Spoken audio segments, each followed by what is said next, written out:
Welcome back to my channel. ఈరోజు ఏం జరగబోతుందో తెలుసుకుందామా? ఇంకా ఎపిసోడ్లోకి వెళ్ళిపోతే మనోజ్కి ఉద్యోగం పోయిన విషయం అందరి ముందు ఇక బాలు అయితే చెప్పేస్తాడు కదా. దాంతో అందరూ కూడా ఇక షాక్ అయిపోతారు. ఇక ఇంతలోకి బాలు ఈ విషయం ఈ మనోజ్ అమ్మకి కూడా తెలుసు. అవును, ఏం మహాతల్లి నీకు తెలీదా అని ఎనగాలే తనకి కూడా తెలుసు అన్న నిజాన్ని ఒప్పుకుంటుంది. ఒక్కసారిగా రోహిణి ఆ మాట విని షాక్ అయిపోతుంది. ఇక సత్యమైతే ఒసే పాపిష్టిదనా, ఇదంతా నీ వల్లే. ఆనాడు ఇంటిని తాకట్టు పెట్టిన విషయం అందరి దగ్గర దాచావు. వీడు 40 లక్షలు ఎత్తుకెళ్ళింది కూడా దాచావు. ఇప్పుడు వీడిని ఇలా చేతకాని వాడిలా తయారు చేసింది కూడా నువ్వే అన్నమాట. నువ్వు మారే వరకు ఈ కుటుంబం ఈ ఇల్లు మారదు. ఇలాగే ఈ ఇంట్లో ఈ రభసలు గొడవలు జరుగుతూనే ఉంటాయి అని అనగాలే ఇక ప్రభావతి అది కాదండి నర్బోయ్, ఈరోజు వీడిలా తయారవటానికి ఎందుకు పనికి రాకుండా చేతకాని వాళ్ళ మిగిలిపోయాడంటే దానికి కారణం నువ్వే ప్రభా. ఆ విషయాన్ని మర్చిపోవద్దు. ఇప్పుడు వీడిని నమ్ముకొని వీడిని పెళ్లి చేసుకున్న ఆ అమ్మాయికి ఏం సమాధానం చెప్తావు? ఆ అమ్మాయి గొంతు కోసావుగా, ఆ అమ్మాయికి ఇప్పుడు ఏం సమాధానం చెప్తావో చెప్పు.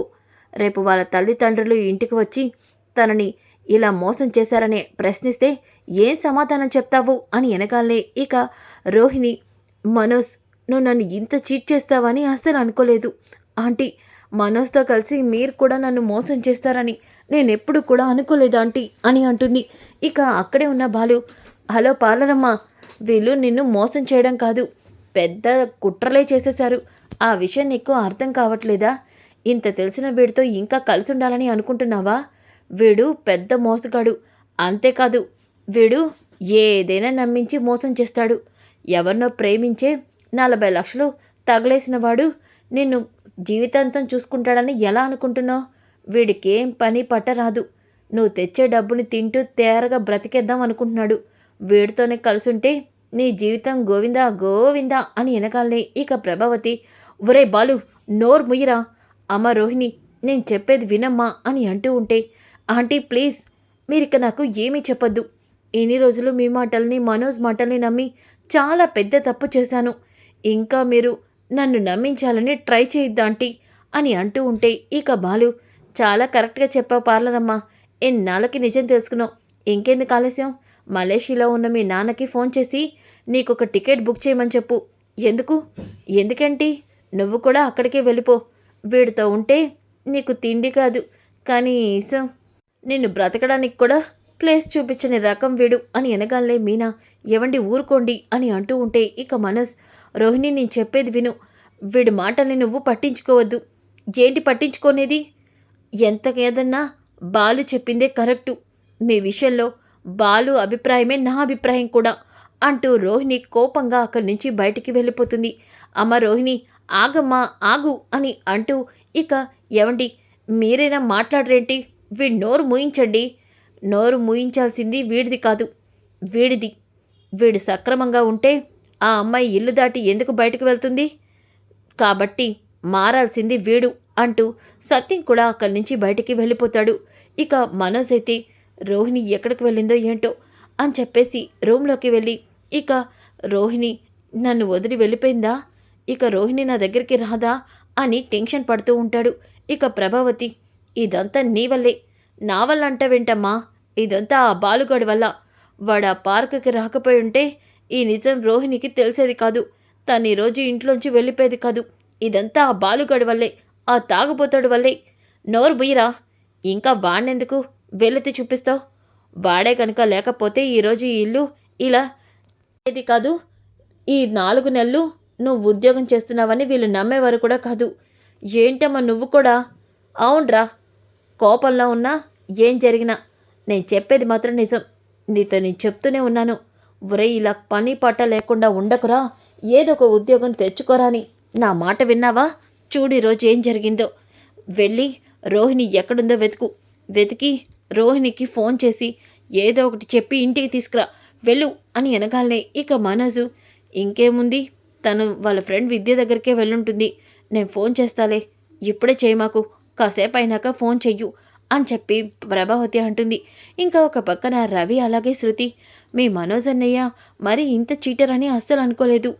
మీ బాలు అన్నయ్య కంటే మీ మనోజ్ అన్నయ్యే మరి ఘోరంగా ఉన్నాడు. శృతి నీకు ఒక విషయం చెప్పనా? మా బాలు అన్నయ్య నీట్ అయిపోయి తన మనసులో ఏమున్నా ఏది ఎలాంటిదైనా వెంటనే ఆలోచించకుండా మాట్లాడేస్తాడు. నువ్వు కూడా అంతే. అంతే తప్ప బాలు అన్నయ్య ఎవరిని అబద్ధం చెప్పడం కానీ, మోసం చేయడం కానీ చేయడు. నువ్వు చెప్తుంటే అర్థమవుతుంది రవి. మీ మనోజ్ అన్నయ్య కంటే బాలునే 100 టైమ్స్ మంచివాడు అని వెనకాలనే ఇక రవి త్వరగా అయినా లేట్‌గా అయినా త్వరగా అర్థం చేసుకున్నావు అని చెప్పేసి అంటుంది. ఇక రోహిణి అయితే ఏడుస్తూ విద్య దగ్గరికి వస్తుంది. ఏ రోహిణి, ఏమైందే? ఎందుకలా ఏడుస్తున్నావు? కొంపతీసి మీ అత్తారింట్లో నీ గురించి నిజం తెలిసిపోయిందా?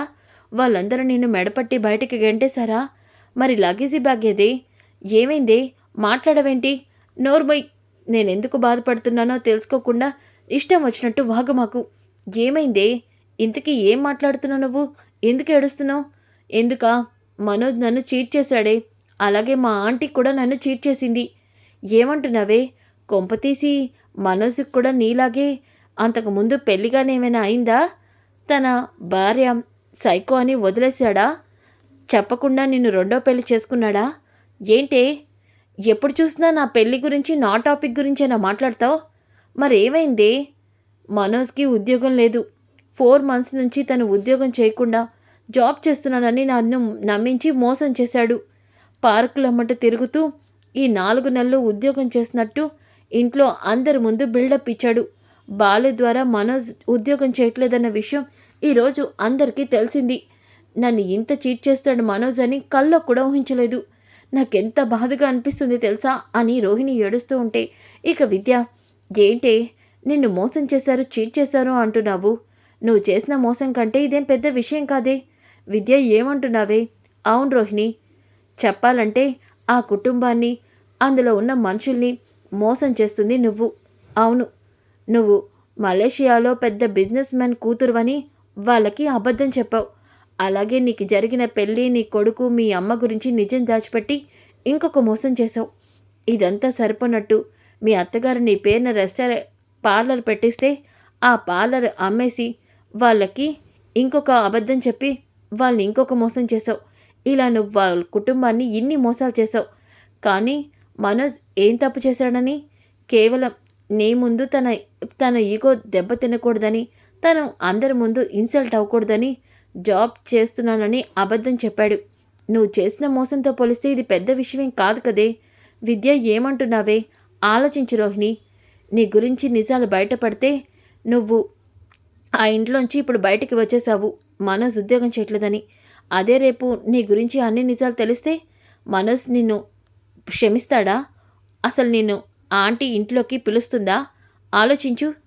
నువ్వు బాగా ఆలోచిస్తే నువ్వు చేసిన దానికంటే వాళ్ళు చేసిందేమీ పెద్ద విషయం కాదు. అందుకే చెప్తున్నాను, మంచిగా ఉన్నప్పుడే నీ జీవితాన్ని సరిదిద్దుకో. ఈ విషయాన్ని అనవసరంగా పెద్దది చేసి ఇష్యూ చేస్తే నీ గురించి నిజం తెలిసిన తర్వాత వాళ్ళు నిన్ను క్షమించరు. ఆ విషయం మర్చిపోకు. విద్య అంటే నిజం, అందుకే ఆలోచించుకో. సరే, నాదేదో నేనే పడతానులే అంటూ రోహిణి అక్కడి నుంచి కోపంగా వెళ్ళిపోతుంది. ఇంతలోకి మనోజ్ ఏమో ఇక రోహిణికి ఫోన్ చేస్తే రోహిణి ఫోన్ లిఫ్ట్ చేయదు. ఇక విద్యకి కాల్ చేస్తాడు. రోహిణి నీ దగ్గరికైనా వచ్చిందా విద్య? వచ్చింది, కానీ ఏమీ చెప్పకుండా నేను ఎక్కడికో వెళ్ళిపోతానంటూ వెళ్ళిపోయింది. ఏమైంది మనోజ్? నీ విషయంలో రోహిణి చాలా ఫీల్ అవుతుంది.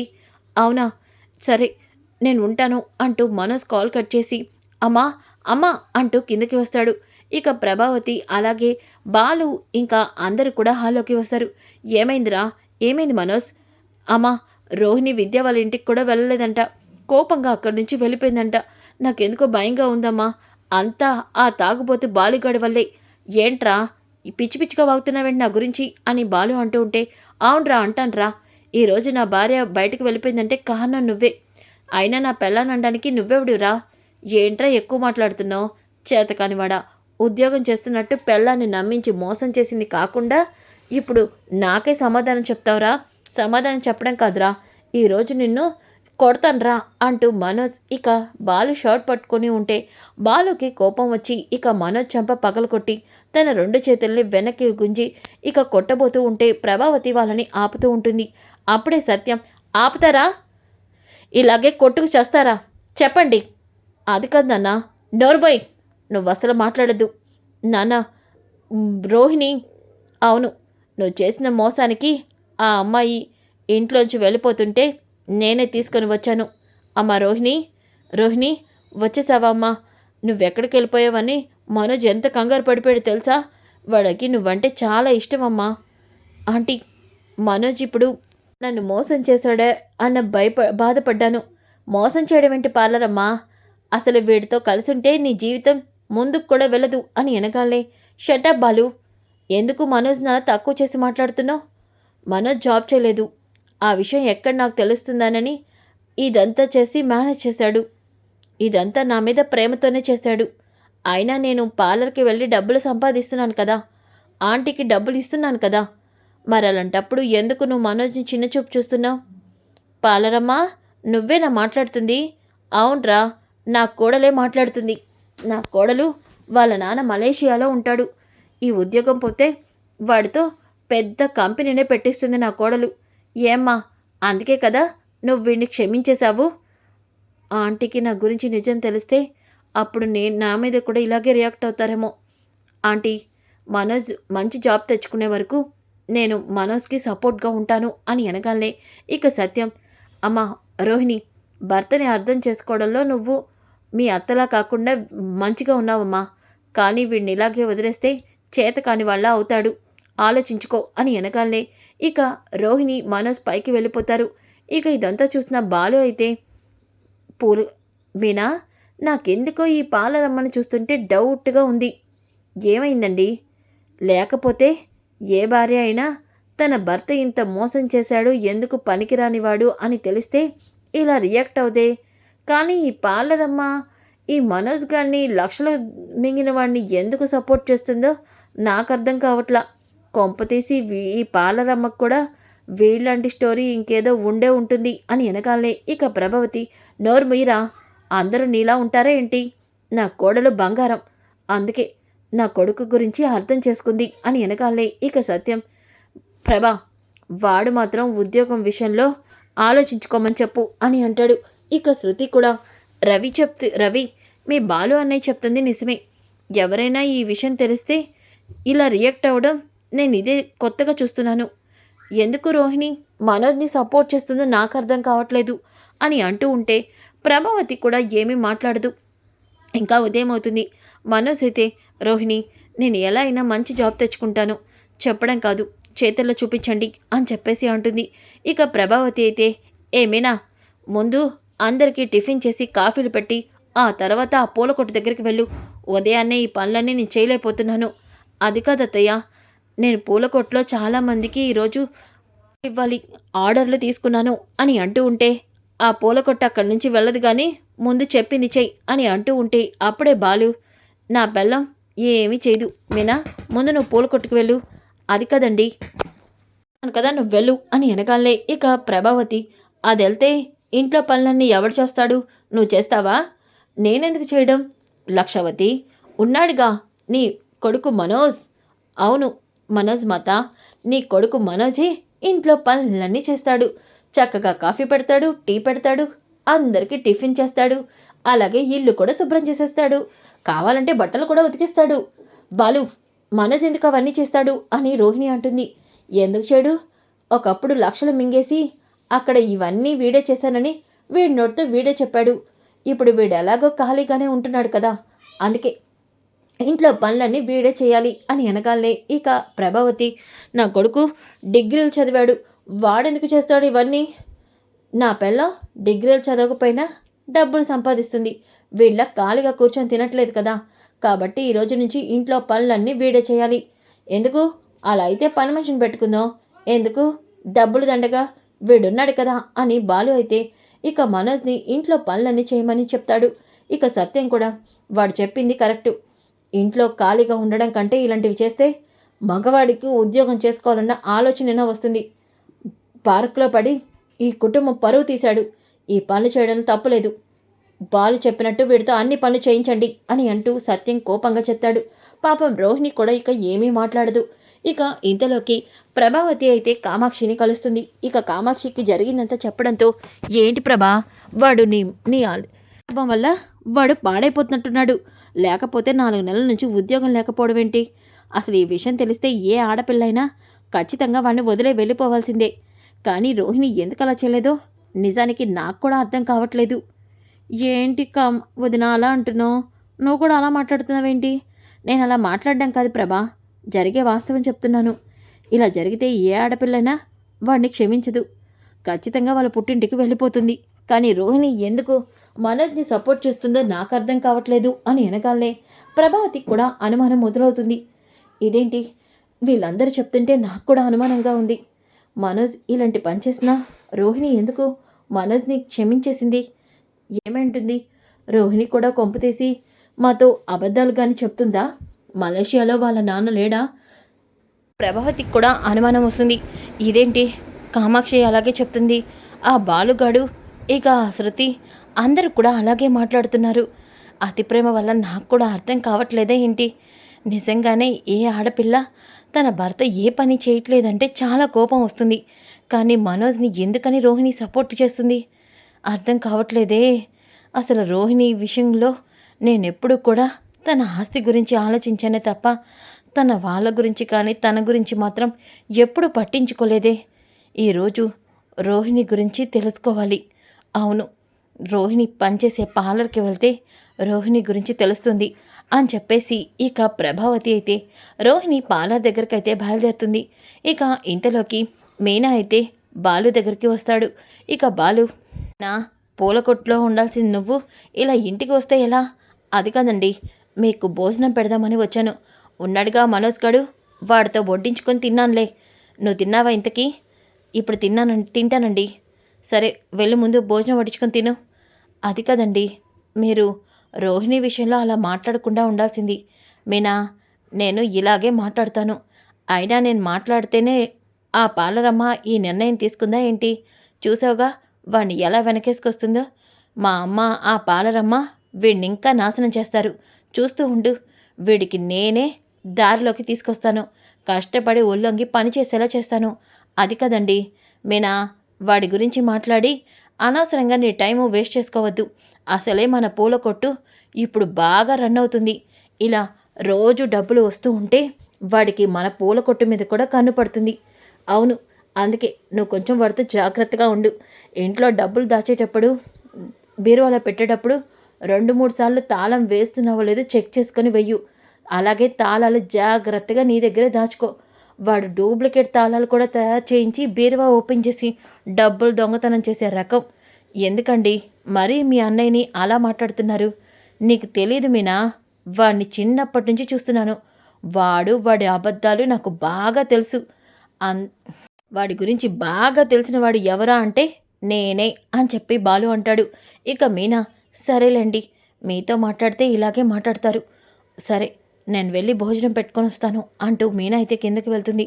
ఇక ఇంతలోకి ప్రభావతి అయితే రోహిణి పార్లర్ దగ్గరకైతే వస్తుంది. ఇక విద్య ఏమో రోహిణితో, ఏ రోహిణి, ఎందుకే ఇంకా దాని గురించి ఆలోచిస్తున్నావా? లేదు, నేనిప్పుడు ఆలోచిస్తుంది మనోజ్ గురించి కాదు అని అంటూ ఉంటే అప్పుడే ప్రభావతి పైకి వస్తుంది. ఇదేంటి రోహిణి మనోజ్ గురించి ఆలోచించట్లేదు అంటుంది, కొంపతీసి ఏమై ఉంటుంది అని అనుకుంటూ ఉంటే ఇక విద్య, అంటే దేని గురించి ఆలోచిస్తున్నావే? నువ్వు చెప్పింది కరెక్టే. ఈరోజు మనోజ్కి జాబ్ లేదన్న నిజం బయటపడితేనే నాకు ఇంత కోపం వస్తుంది మనోజ్ మీద.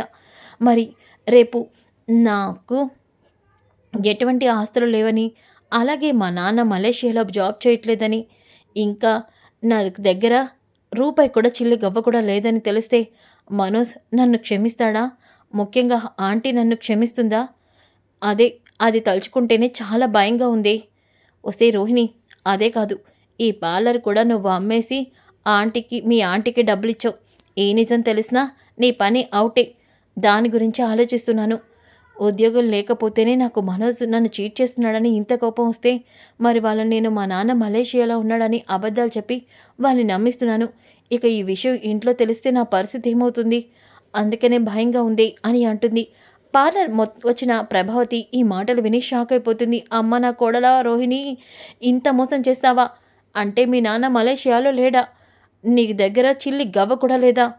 ఈ పార్లర్ అమ్మి డబ్బులు కట్టావా? నేను పిచ్చిదాన్ని మీ నాన్న అడగగానే 17 లక్షలు తీసుకొచ్చి ఇచ్చాడనుకున్నానే. ఇంత మోసం చేస్తావా నన్ను అంటూ ప్రభావతి కుప్పకూలిపోతుంది. సో ఫ్రెండ్స్, కమింగ్ ఎపిసోడ్స్ ఇంకా ఇంట్రెస్టింగ్‌గా ఉంటాయి. ఇలాంటి అప్డేట్స్ మీరు ముందుగా తెలుసుకోవాలనుకుంటే వెంటనే మన ఛానల్‌ని సబ్స్క్రైబ్ చేసుకోండి. ఈ వీడియో నచ్చితే లైక్ చేయండి, షేర్ చేయండి.